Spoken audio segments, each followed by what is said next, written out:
হচ্ছে যে আমরা সবাই জানি পুরো বাংলাদেশ আজকে প্রায় যুদ্ধের মতো একটা অবস্থা হয়ে আছে।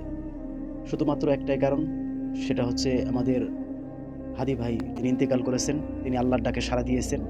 কিছু নরপিশাচ, কিছু পশু তাকে হত্যা করে ফেলেছে। তিনিও চেয়েছিলেন আল্লাহ তাআলা যেন তাকে একটা শহীদি মৃত্যু দেন। তিনি এটা চেয়েছিলেন। আল্লাহ তাআলা তার এই দোয়াকে কবুল করেছেন। আর আল্লাহ তাআলা যা করেন তা ভালোর জন্যই করে। তো তিনি দেশে ভালো কিছু করতে চেয়েছিলেন। দেশে একজন এমপি হতে চেয়েছিলেন। দেশকে সংস্কার করতে চেয়েছিলেন। এই দেশের জন্য তিনি ভালো কিছু করতে চেয়েছিলেন। এমনকি আমরা জানি মানুষ উনার জন্য অনেক পাগল। তার কারণ তিনি ছিলেন সত্য এবং ন্যায়নিষ্ঠাবান একজন মানুষ। তিনি শ্রমিকদের মজুরি বুঝিয়ে দিতেন। যিনি মানুষের প্রতি পরম দয়া করতেন। যিনি সাধারণভাবে মানুষের সাথে চলাফেরা করতেন। মানুষকে অতি সহজে অতি অল্পতেই মানুষকে ভালোবাসতেন। যে কারণে মানুষও তাকে ভালোবাসত।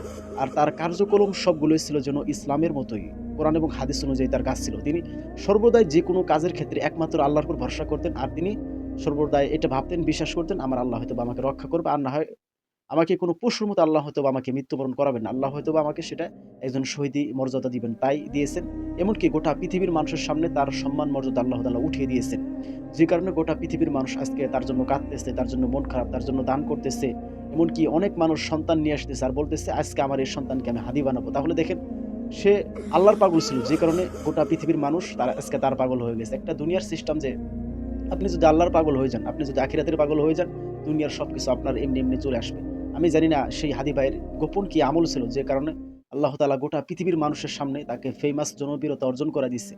শহীদ হাদী ভাইয়ের জন্য আমরা দোয়া করি আল্লাহ তাআলা তাকে যাতে জান্নাতের উচ্চ মাকাম দান করে। আল্লাহ তাআলা তাকে উত্তম প্রতিদান এবং উত্তম জাযা দান করে।